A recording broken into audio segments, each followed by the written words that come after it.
The week is officially behind us, and once again, Opendoor has managed to close out with plenty of buzz, debate, and intrigue. As the dust settles on Friday's trading session, it's clear that this is no longer just a side conversation among retail traders. It's become a broader story about leadership, institutional validation, and what the future of real estate technology could look like. Opendoor, trading under ticker symbol OPEN, continues to build momentum. The company has been in the spotlight all week, with price action, leadership changes, and speculation about new partnerships dominating headlines and social chatter alike. And while some investors have dismissed Opendoor as just another highly shorted stock attracting retail attention, I think the bigger story here is much deeper. We are looking at a company that sits at the crossroads of housing, technology, and finance. That's a trifecta of opportunity, and when combined with strong macro catalysts and influential backers, it's a narrative that could evolve into something much bigger. Let's break it down. One of the biggest developments that set the tone this week was the leadership transition. With Carrie Wheeler stepping down as CEO, the interim role has been taken up by Shrisha Radhakrishna.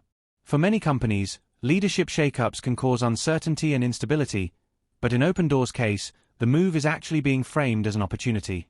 A reset moment. The chance for a new vision and strategy to emerge at a critical juncture. What's particularly interesting is how Shrisha has approached the media. He's already expressed openness to engaging with Anthony Pompliano, who has extended the invite for a high-profile interview.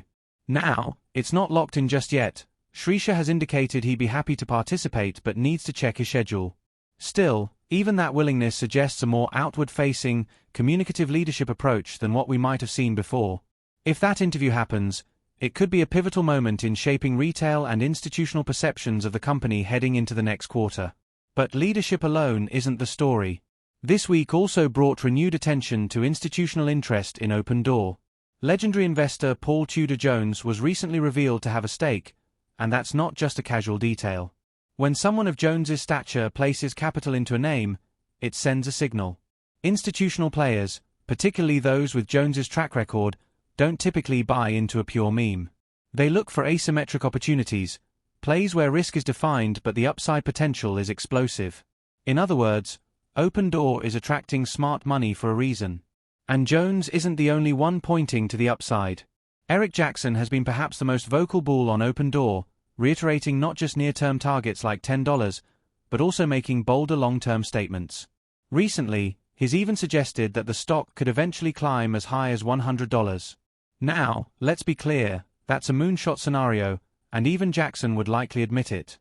But the fact that credible voices are putting out such numbers demonstrates the scope of optimism surrounding Opendoor right now. Part of that optimism comes from the broader macro setup.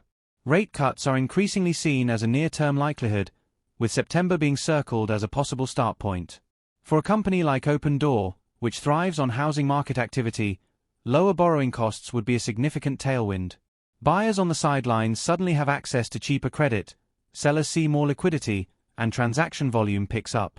All of this flows into Opendoor's core business model and directly improves revenue potential. In short, the timing here matters, and the macro environment may soon start to favor Opendoor in ways it hasn't over the last 2 years. There's also the innovation factor. Opendoor isn't just another real estate firm. It's a tech-driven platform aiming to simplify one of the most complex, stressful transactions in modern life, buying or selling a home. And now, there are whispers of potential partnerships that could take this vision even further. One name being floated is Rome, a platform that facilitates house purchases using crypto. Imagine what it would mean for Opendoor to integrate such a system. Suddenly, you're not just enabling traditional buyers, you're tapping into a global crypto-native demographic with massive purchasing power. Now, to be clear, nothing is official on that front. But even the speculation has fueled excitement, because it points to the broader adaptability of Opendoor's model. The company can evolve, it can integrate new technologies, and it can stay ahead of trends that traditional real estate giants are too slow to act on. That's where retail enthusiasm begins to intersect with genuine strategic innovation. And speaking of retail, the buzz around Opendoor this week has been undeniable. On platforms like Reddit, Opendoor is consistently one of the most discussed stocks. The high short interest, still a major feature of this story, only adds to the fuel. But again, we don't need to frame this as a meme stock saga. Instead, think of it as a convergence of structural conditions. A large short base creates the setup. Retail enthusiasm amplifies it. Institutional backing provides legitimacy. And leadership changes plus macro tailwinds create the narrative scaffolding. Put those together, and you have a stock that isn't just rallying for the sake of it, but potentially setting the stage for a sustained breakout. We also need to consider the technicals. For much of the week, the $3.50 level proved to be a ceiling. The stock tested it multiple times, hovered near it, but couldn't meaningfully break through. That tells us this is a key resistance point. But what's more telling is that despite repeated rejections, the stock hasn't collapsed back down. Instead, it's shown resilience, holding above $3 and even inching higher in after-hours trading. That's a sign of underlying strength. If the bulls can eventually push through $3.50, the next leg upward could be sharp, particularly with shorts caught off guard. So, where does this leave us heading into next week? First, all eyes will be on whether that Pompliano interview materializes. If Shrisha goes on record and manages to strike the right balance of vision, humility, and confidence, it could be a powerful catalyst. Second, investors will be watching the chatter around partnerships, especially with names like Rome, while keeping an ear out for any official announcements. Third, the broader market will continue to look towards September and the potential rate cuts, which could unlock renewed optimism across the housing sector and feed directly into Opendoor's growth engine. And finally, there's the psychological element.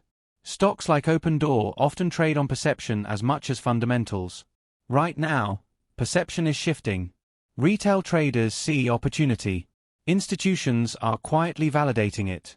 Analysts like Eric Jackson are raising their sights. And technicals are showing strength.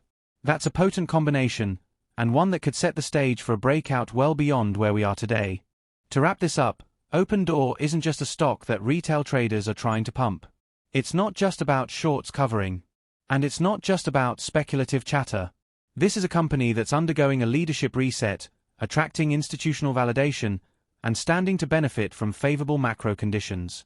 Add in the possibility of innovative partnerships and growing retail conviction, and what we have here is a company with genuine long-term potential. The $3.50 level may be the immediate ceiling. But if momentum holds, that ceiling could soon become the floor. And from there, the conversation shifts from can Opendoor survive to how high can it go?